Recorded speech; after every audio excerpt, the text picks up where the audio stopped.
Aunty, ये red वाला pot कितने का है? सॉरी, पर मैं आपको आंटी किस एंगल से नजर आ रही? सॉरी बहन जी। अच्छा ये बताओ, ये पॉट कितने का है? मुझे नहीं पता। अरे हनी, जरा देख तो इसे, बड़ा एटीट्यूड है इसमें, जैसे कहीं की तोप हो ये। मुझे लगता है तुम दोनों के ना स्क्रू ढीले हो गए हैं, तभी कुछ अनाप शनाप बके जा रहे हो। एक सेकंड पकड़ियो इसे। गवार कहीं की, तेरी हिम्मत कैसे हमसे इस तरीके से बात करने की? और एक बात बता, तुझे तमीज नहीं है क्या कि अपने कस्टमर से किस तरीके से बात की जाती है? तुम्हारी हिम्मत कैसे हुई मुझ पे हाथ उठाने की? क्यों, एक बार में समझ में नहीं आया?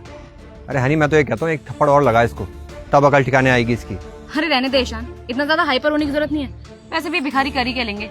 मेरी बात सुन, ये रेड वाला और ये व्हाइट वाला दोनों बता कितने के हैं? जब मैंने आपको बोल दिया मुझे नहीं मालूम है इसके रेट, तो फिर आप मुझसे बार बार क्यों पूछी जा रही है? और जिस तरीके से आप मुझसे बदतमीजी कर रही है ना, बहुत बड़ा हिसाब चुकाना पड़ेगा आपको उसके लिए। अरे मुझे तो ये पागल लगती है कोई, इसको ये नहीं पता कि अपने कस्टमर से कैसे बात की जाती है। तब से देखो बस बदतमीजी की जा रही है। दुकान ऐसे चलेगी तू? तेरे को जब किसी चीज का रेट ही नहीं पता तो फिर कैसे काम चलेगा तेरा? अरे यार, मैं तो उसकी धमकी से डर गई, कहीं ये मुझे मारेगी तो नहीं। देखिए, आप दोनों की बदतमीजी ना हद से पार जा रही है। अभी भी वक्त है, समझ जाइए। अगर दोबारा मुझे उंगली दिखाई ना तो उंगली तोड़ के हाथ में दे दूंगी, समझी तू? तू जानती नहीं मुझे कि मैं कौन हूँ। मैं चाहूँ ना तो 2 मिनट के अंदर तेरी ये पूरी दुकान खरीद सकती हूँ। तो जितना मैं पूछ लूँ उतना बता। चुपचाप बता दे इनके प्राइस क्या है, और अगर नहीं बताए ना तो सारे के सारे सामान उठा के लेके जाएंगे यहाँ से। एक काम करती हूँ, इससे बहस ही क्यों कर रही हूँ? मैं सारा सामान खुद उठा लेती हूँ। हाथ पीछे। मैंने बोल दिया ना एक बारी में, यहाँ पे इन सबके प्राइस क्या है समझ में नहीं आता है क्या आपको? क्योंकि ये दुकान मेरी नहीं है और ना ही यहाँ पे मेरे को किसी चीज के रेट पता है, और मैं तुम दोनों को किसी चीज पे हाथ भी नहीं लगाने दूंगी। सुबह तो इस दुकान के आगे मुजरा करने के लिए खड़ी है क्या? Excuse me, mind your language. तो हेलो, पहले तो अपनी वर्डिंग्स क्लियर करो। आई बड़ी माइंड योर लैंग्वेज बोलने वाली, आती भी इंग्लिश? तो मुझे मत सिखाओ इंग्लिश बोलना, तुम अपने आप को सिखा लो बहुत कुछ। हमें ना घर का काम करने की कोई जरूरत नहीं है, क्योंकि हम लोग पहले से बहुत अमीर हैं। अच्छा, बहुत अमीर हो तुम लोग? मुझे लगता है जिस स्कूल में तुम पढ़ने गई होगी ना, वहाँ पे तुमने ढंग से पढ़ाई की नहीं है।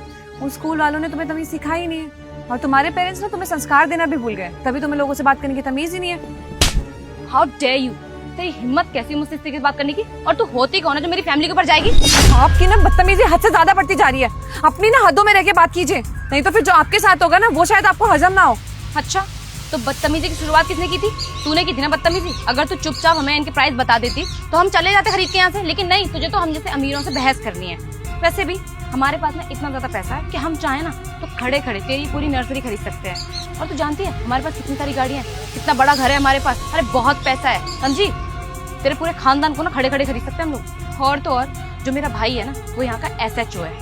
अच्छा, क्या नाम है तुम्हारे भैया का? क्यों, मैं तुझे अपने भाई का नाम क्यों बताऊं? कहीं ऐसा ना हो कि मैं तुझे अपने भाई का नाम बता दूं और तू मेरे भाई को किसी गलत इल्जाम में फंसा दे। अच्छा, क्या कर लोगे तुम? हाँ, मैं क्या कर सकती हूँ? अबे ओ गवार, और मैं ना एक पुलिस वाले की बहन हूँ। तू जानती नहीं कि मैं क्या क्या कर सकती हूँ। पुलिस वाले की बहन हो तो क्या समझती हो? दादागिरी करोगी, बदतमीजी कर रही हो इतनी देर से मेरे साथ। देखो, तुम्हारा ये जो घमंड है ना कि तुम्हारा भाई पुलिस में SHO है, एक ना एक दिन जरूर टूटेगा। और हाँ, मुझसे ना थोड़ा तमीज से बात कर, आई बात समझ में? क्या कहा तमीज से बात करूं?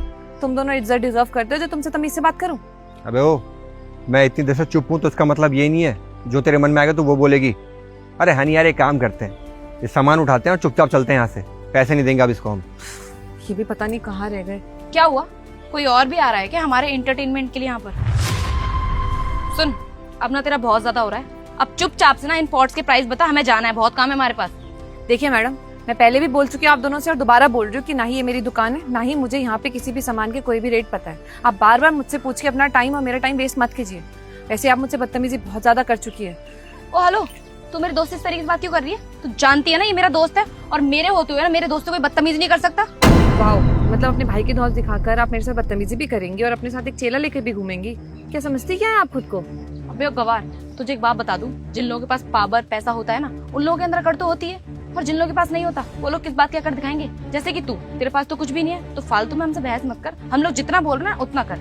और रही बात इसकी, तो ये मेरा कोई चेला नहीं है, ये मेरा दोस्त है, थोड़ा इससे तमीज से बात कर। अच्छा, तो दोस्त है तुम्हारा, लेकिन तुम्हारे दोस्त को ना तमीज नहीं है कि लड़कियों से बात कैसे की जाती है। घर वालों ने थोड़े इसको भी संस्कार दिए होते तो शायद तुम्हारे साथ गलत में साथ नहीं दे रहा होता, तुम्हें समझाता कि गलत कर रही है मत कर, सॉरी बोल।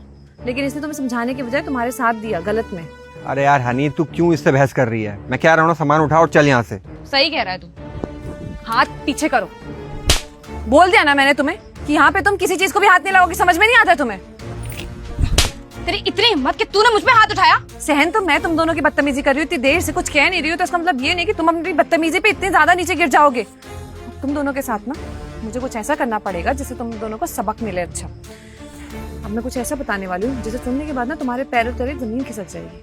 अच्छा, तू कहीं की बहुत बड़ी तोप है, हम लोग तो डर गए तुझसे। डर लग रहा है ना?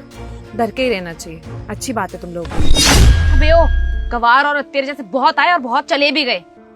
सॉरी मैम, आने में देर हो गई। भैया आप यहाँ पर?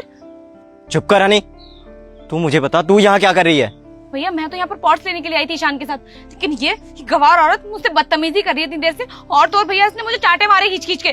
पर भैया आप एक बात बताइए मुझे, आप इस गवार को मैम क्यों बोल रहे हो? मैम अगर कोई प्रॉब्लम है तो आप मुझे बताइए। ओह, तो ये आपकी बहन है। काफी अच्छा लगा मुझे इनसे मिलके, वेरी नाइस। अबे ओ साड़ी वाली बहन जी, तुझे इससे क्या मतलब? मैं इनकी कुछ भी लगूं कुछ ना लगूं? रानी बकवास बंद कर अपनी। तुझे पता है ये कौन है? अरे भैया ये कोई भी हो, मुझे इस चीज से कोई इंटरेस्ट नहीं है। इसने मेरी बेइज्जती की है, अब आप इसको सजा दो। अरे इंटरेस्ट तो तब आएगा ना जब मेरी नौकरी चली जाएगी। सॉरी बोलने की कोई जरूरत नहीं है सतीश जी, पर मैं तो ये बात जान के शॉक्ड हो गई कि आप एक एसएचओ हैं और आपके पास इतनी सारी प्रॉपर्टी है।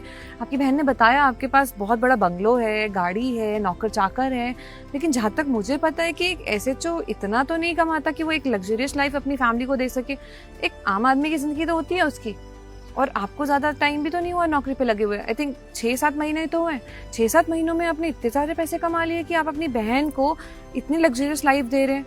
और लग्जरियस लाइफ तो दे ही रहे हैं, उसके साथ साथ आपकी बहन के अंदर इतना ज्यादा घमंड आ गया कि वो भूल ही गई है कि इंसानियत क्या होती है। वो मुझसे बदतमीजी कर रही है, मुझ पे हाथ उठा रही है और धौंस दिखा रही है कि मेरा भाई तो ऐसे अच्छा है, अगर मैं कुछ गलत भी करूंगी तब भी उसका भाई उसे बचा लेगा। I'm really sorry ma'am. भैया आप एक बात बताएंगे मुझे, ये कौन है जो आप इससे इतनी देर से मैम मैम किए जा रहे हो? हनी तूने ना बहुत बकवास कर ली, बिल्कुल चुप हो जा। तुझे अंदाजा भी है किससे बात करी है? ये यहाँ की आईपीएस ऑफिसर है और तू इनसे ही बदतमीजी कर रही है। हाँ बिल्कुल सही सुना आपने, मैं यहाँ की आईपीएस ऑफिसर हूँ। कहा था ना आपको कि मैं कुछ ऐसा बताऊंगी जिससे आपके पैरों तले जमीन खिसक जाएगी। खिसक गई ना? तो क्या कह रही थी आप मिस हनी कि ये मैंने गवारों जैसी साड़ी पहनी है 200 रुपए की, बहुत बेकार लग रही हूँ मैं, ना ही मुझे बात करने की तमीज है।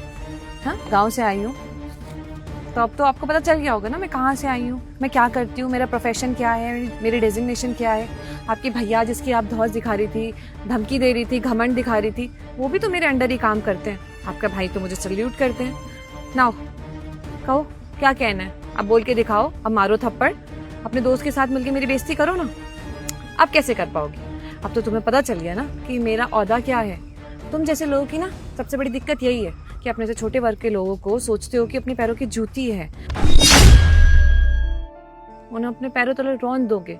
ये सारा घमंड तुम्हारे अंदर आता कहाँ से है? पैसों का रुतबा दिखाती हो या फिर डेजिग्नेशन का, वो भी भाई के डेजिग्नेशन का। तुम्हारे भाई ने तो मेहनत करके डेजिग्नेशन हासिल की है, तुमने क्या किया है? अपने भाई के डेजिग्नेशन पे, उसके ओहदे पे घमंड दिखा रही हो। अगर इतना ही होता ना, खुद कुछ बन के दिखाओ ना। अपने भाई के पैसों पे अपने दोस्तों को घुमा रही हो, ऐसे किसी के साथ बदतमीजी कर रही हो, शायद जिंदगी में खुद कुछ कर लोगी ना तो इतना घमंड नहीं होगा। क्योंकि जो खुद कुछ करता है ना, अपने लिए अपना नाम बनाता है ना, वो डाउन टू अर्थ रहता है। और बात रही इन कपड़ों की जिनकी तुम बेइज्जती करी जा रही थी, क्या बुराई है इन कपड़ों में? हाँ, इतने तो अच्छे लग रहे हैं, मेरा पूरा शरीर ढका हुआ है और सबसे बड़ी बात मैं इसमें कंफर्टेबल महसूस करती हूँ। तुम्हें क्या लगता है कि वेस्टर्न कपड़े पहन लेने से, स्टाइलिश दिख लेने से इंसान का स्टैंडर्ड नजर आता है? इंसान का स्टैंडर्ड उसके अच्छे कपड़े पहनने से नहीं दिखता, इंसान का स्टैंडर्ड उसकी सोच से दिखता है। और तुम्हारी सोच तो कितनी ज्यादा गिरी हुई है मुझे पता चल गया। तुम जैसे लोग ही होते जो हमारे देश के कल्चर को ना खराब करते हो, जिन्हें बिल्कुल गर्व नहीं होता अपने देश पे और ना देशवासी होने पे। तुम लोग सिर्फ और सिर्फ वेस्टर्न कल्चर के आगे झुकना पसंद करते हो, उन्हें अपनाना पसंद करते हो। मैं ये नहीं कह रही कि वेस्टर्न कल्चर बुरा है, लेकिन अगर तुम अपने कल्चर को अपना के उसे ठोकर मार के वेस्टर्न कल्चर की तरफ इन्फ्लुएंस हो रहे हो और उसे ही सब कुछ मान रहे हो तो ये गलत है।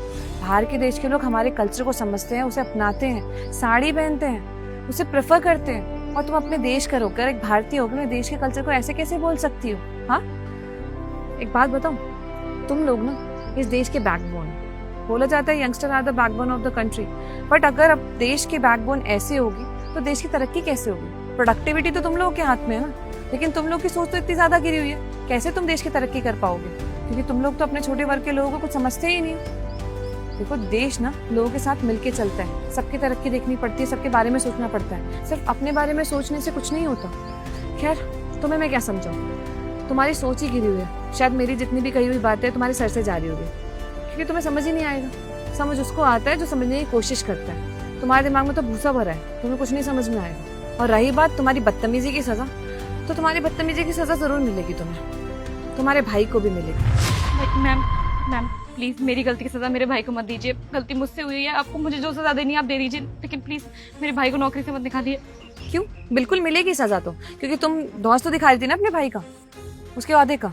तो जब ओहदा ही नहीं रहेगा तो तुम्हारे अंदर का घमंड चूर हो जाएगा, और तुम्हारे घमंड को तोड़ने के लिए ये डिसीजन तो मुझे लेना पड़ेगा। और तुम्हारे भाई को नौकरी से निकलवाने के लिए देखो मैं क्या करती हूँ, ताकि तुम्हें अच्छे से सबक मिले कि नेक्स्ट टाइम तुम कभी किसी के साथ बदतमीजी करो ना, तुम्हारे दिमाग में ये जरूर है मैंने बदतमीजी की तो इतना बड़ा स्टेप ले लिया गया, तो शायद तुम कभी बदतमीजी करने के बारे में सोचो भी ना। आप थोड़ा अपनी बहन को समझाइए और थोड़ी तमीज सिखाइए कि लोगों से ना इतनी बदतमीजी से बात ना करें। आज तो मैं हूँ जो छोड़ रही हूँ, नेक्स्ट टाइम कभी ऐसे दिख गई ना तो शायद मैं इसको छोड़ू ना। चलिए। हनी तेरी वजह से ना मेरी नौकरी खतरे में पड़ गई है, तुझसे तो घर चल के बात करता हूँ मैं। भैया